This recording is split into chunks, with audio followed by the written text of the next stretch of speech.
بالکل جی، بہت خوشیاں ہیں چاروں جانب، کیونکہ پاکستان میں اقلیتوں کو مکمل تحفظ حاصل ہے، یہ ہمارے آئین کہتے ہیں۔ اور جو ہمارے جھنڈے کا کلر ہے سبز اور سفید اس بات کی علامت ہے کہ یہاں پر بسنے والی تمام جتنی بھی اقلیتیں ہیں وہ مکمل طور پر آزاد ہیں اور آزادی سے اپنی عبادات بھی کر سکتی ہیں اور اپنا گزر بسر کر سکتی ہیں، ایک یہ بات۔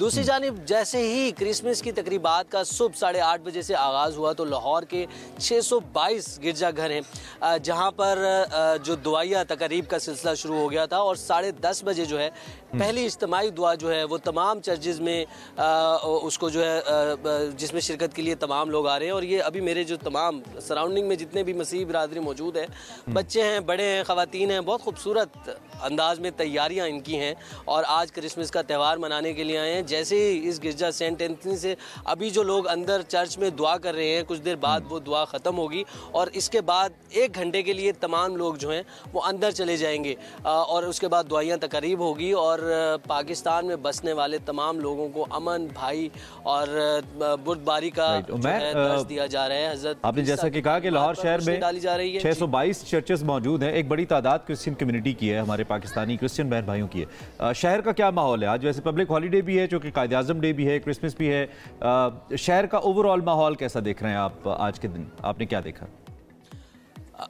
بالکل جی، شہر کا اوور آل ماحول کے بارے میں آپ کو بات کروں تو خوشیاں بکھری ہوئی دکھائی دے رہی ہیں۔ تمام روڈ جو ہیں، کیونکہ چھٹی ہے، دفاتر نہیں جانا، سکولز نہیں جانا، تو تمام مسیحی برادری جو ہے وہ بآسانی جو ہے اپنی گاڑیوں میں یا پبلک ٹرانسپورٹ کو استعمال کرتے ہوئے گرجا گھروں کا رخ کر رہی ہے۔ اور اب سے کچھ دیر بعد جو لاہور زو ہے وہاں پر بہترین اقدامات کیے گئے ہیں، اس کو سجایا گیا ہے اور تمام مسیحی برادری کے لیے خصوصی ڈسکاؤنٹ جو ہے اس کو بھی وہاں پر ان کے لیے موجود ہے۔ ٹھیک ہے عمیر، تھینک یو ویری مچ، بہت شکریہ آپ نے ہمیں آگاہ کیا۔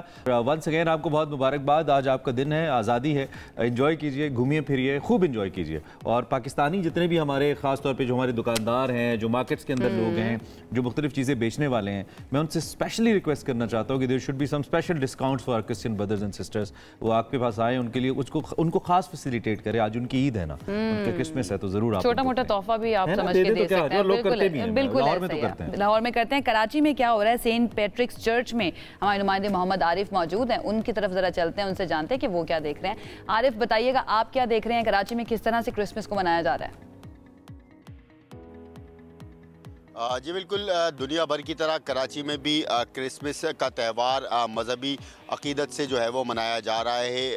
گزشتہ رات سے ہی جب 12 بجتے ہی تقریب کا آغاز جو ہے وہ شہر بھر میں کر دیا گیا تھا۔ شہر بھر کے چرچ کو جو ہے وہ خوبصورتی سے سجایا گیا ہے، جبکہ دعائی تقریبات کا آغاز بھی گزشتہ رات سے ہی شروع ہو گیا تھا۔ اس وقت ہم سینٹ پیٹرکس چرچ میں موجود ہیں، جہاں صبح 6:30 بجے 7:30 بجے سے یہاں پر دعائی تقریب کا اہتمام کیا گیا تھا، اور اس وقت نوجوان، مرد، خواتین اور بچوں کی بڑی تعداد جو ہے وہ اس دعائی تقریب میں شامل ہے۔ ہر گھنٹے بعد جو ہے وہ دعائی تقریب کا اہتمام جو ہے وہ کیا جاتا ہے، جس میں ملک کی سلامتی اور ترقی کے لیے دعائیں کی جاتی ہے، جبکہ حضرت عیسیٰ کی تعلیمات سے بھی جو ہے وہ انہیں آگاہ کیا جاتا ہے۔ سینٹ پیٹرکس چرچ کو بھی کافی خوبصورتی سے سجایا گیا ہے۔ رات ہم نے دیکھا کہ کافی رنگ برنگے جو ہے وہ کرسمس ٹری جو ہے وہ یہاں پر لگائے گئے تھے۔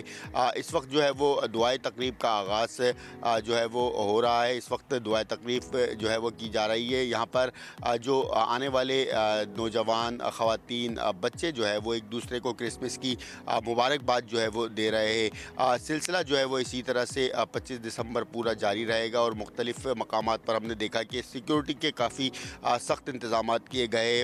رات جو ہے وہ ڈی جی رینجرز کی جانب سے بھی right thank you very much. I hope آپ مجھے سن پا رہے ہیں۔ تھینک یو ویری مچ، آپ نے ہمیں آگاہ کیا اس وقت جو صورتحال کراچی میں ہے یا لاہور میں، کس طرح ہمارے مسیحی بھائی اپنے اس مذہبی تہوار کو منا رہے ہیں، ہم آپ کو آگاہ رکھے ہوئے ہیں۔ اس وقت ہم نے سوچا کہ اس پہ ایک ڈسکشن بھی ہونی چاہیے، بیکاز ایک تو جو ڈیو رول ہے کرسچین کمیونٹی کا پاکستان کے اندر، اس کو ڈسکس کرنا عائشہ بہت ضروری ہے، اور دوسرا وہ ڈیو کریڈٹ دینا بہت ضروری ہے جو ان کا پاکستان کی ترقی میں ہے، تو اسی لیے ہم نے یہ نشست پلان کی۔ بالکل ایسی ہے۔ اس کے ساتھ ساتھ کرسمس کا میسج جو ہے وہ کیا دیتی ہے، اس کے اوپر ہمیں بات کرنا جو ہے وہ ایگزیکٹلی وہ بہت ضروری ہے۔ امن اور سلامتی